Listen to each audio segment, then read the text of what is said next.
Okay, last thing to do in this room is to revarnish the floor. I decided to varnish over waxing because I believe this floor has already been varnished. It certainly looked like it when I was sanding it down. I've sanded it, hoovered it, wiped it over with a damp cloth. It's been 24 hours, it's nice and dry. I've got a heater in here that's just providing a little bit of heat just to warm it up. I'm now about to go on with the acrylic varnish. This dries nice and quick and it gives a good, solid, durable finish.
The floor was sanded lightly with a little hand sander.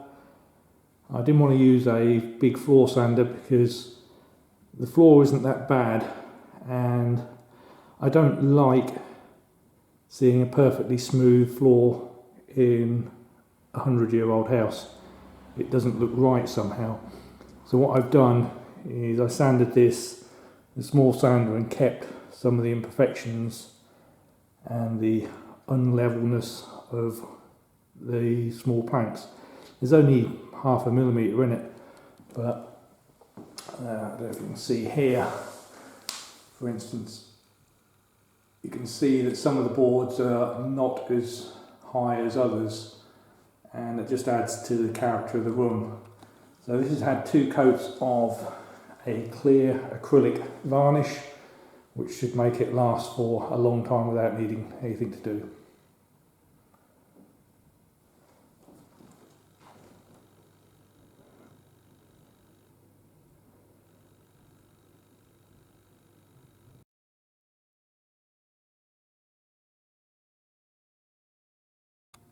Back in the kitchen today, I'm going to sand all the walls and ceiling with my dust extracting pole sander, getting ready for the 3rd application of jointing compound. I know I said that there's no dust with the sander, but there is a small amount, so I have covered everything that I can't remove in plastic, and hopefully we'll get these walls and ceiling done and ready for the next layer of compound.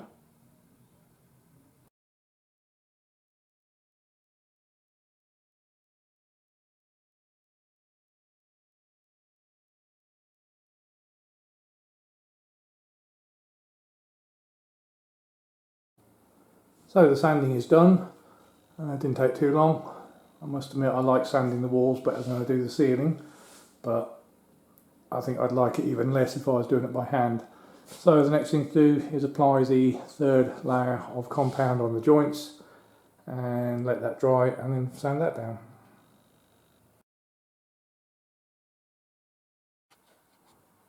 All the joints have now been filled and sanded for the 3rd and final time. So the next job is to put the coving up. But I can't put the coving up because at some point along here there is going to be the cooker hood. And I can't put the cooker hood up until I put the cupboards in so that I know where the cooker hood's got to go. And I can't put the cupboards in until I built them. So I guess the next job is to actually build the cupboards.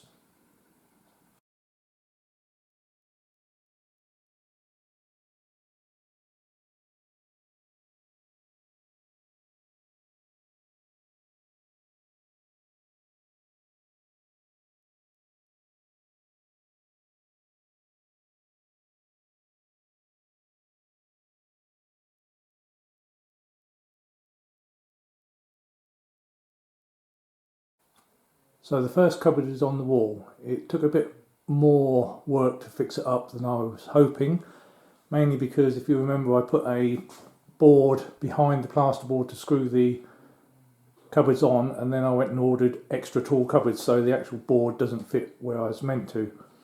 But I've screwed it into that anyway through the back of the cupboard. The cupboard back is solid wood. There is a small gap. I'll show you on this one. There's a small gap between the back, which I've filled with a piece of plywood. So the back of the cupboard is solid against the wall. I've also fitted a small batten underneath the cupboard. I've got one fixing into a stud and the other two are in plasterboard. The cupboard is also screwed behind the hinges and in the middle into the cupboard next to it. So that cupboard is well and truly solid on the wall. It's not just relying on the two little clips at the top. I've fitted the two clips on this side. Unfortunately, none of them hit a stud. So I'm going to be putting a wooden batten again across the bottom like this. I'll be able to fix into the stud solidly there and a couple into the plasterboard with plasterboard fixings. Should give that some strength. And again, I will screw through the back of the cupboard here into the piece of plywood that is sitting behind the plywood, behind the plasterboard. And then those two should be nice and solid. The reason there is an extra line next to the cupboard is there is a decorative grey panel to go on the side of this and also on this one as well, and then that will give me the space between to fit the cooker hood.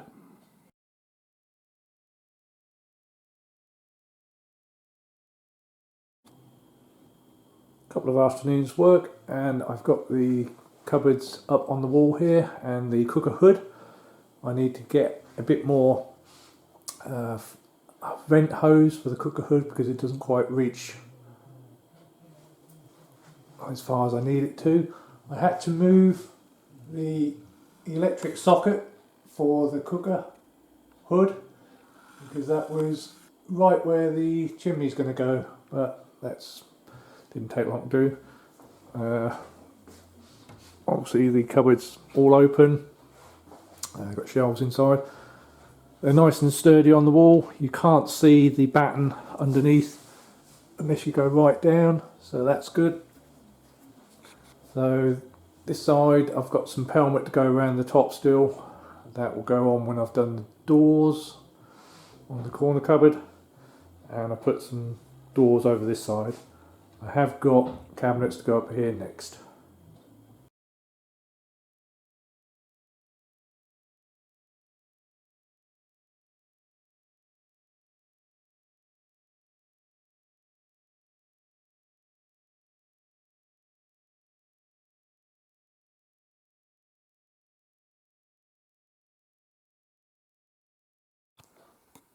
I've got the rest of the wall cupboards up now, and I need to get some glass shelves to go in the gap between them. I left the gap because I wasn't sure how much space I was going to have, and I didn't want to order a cupboard and not be able to fit it. I suppose I could have cut it down, but this way it sort of mirrors what's above the cooker on the other side. So I've got the two cupboards with the cooker hood there. So this side I've got two cupboards with shelves in between. Go get some glass shelves to go in there. That's for another day though. I've started putting the coving up. This one is a little bit plainer than I've used elsewhere, but then again this is the kitchen, so I don't think it needs anything quite so fancy.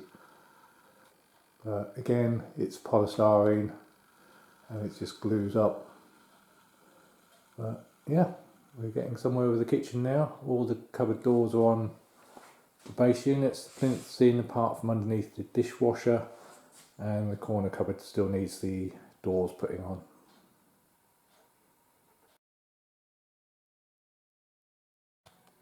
I've finished putting the wall cupboards together and hanging them on the wall.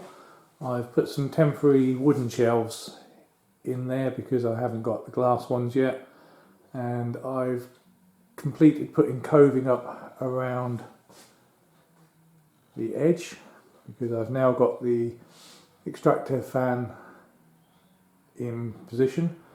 The vent cover wasn't tall enough because we've got extra high ceilings here, so I've made a small plywood extension to the cover and covered it in silver tape. I don't think it's going to hide it though, but a lot of that's going to be hidden when I get the pelmet on the top of the cupboards.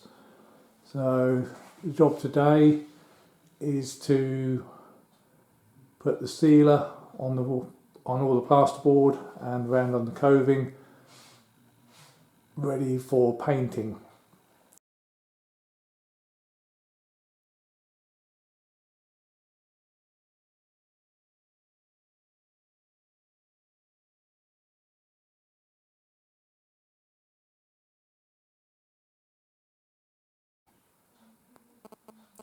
So this is the sealer I use over the plasterboard. As you can see, it says plasterboard on it. Takes 30 minutes to dry, and it's water soluble.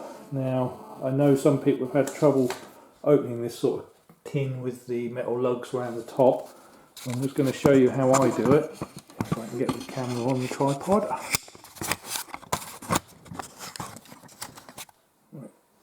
Using a normal flat bladed screwdriver, I put it in there and just lift them out. You do that all the way around, and then the lid just lifts straight off. I think if you go that way, you're in danger of just bending the lip out, whereas going from the top, you actually lever it all the way away from the edge.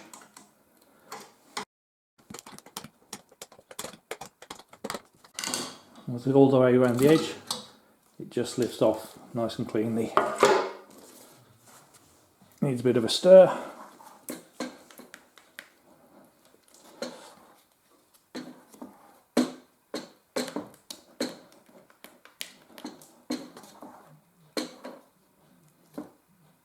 And that's all ready to go on the ceiling.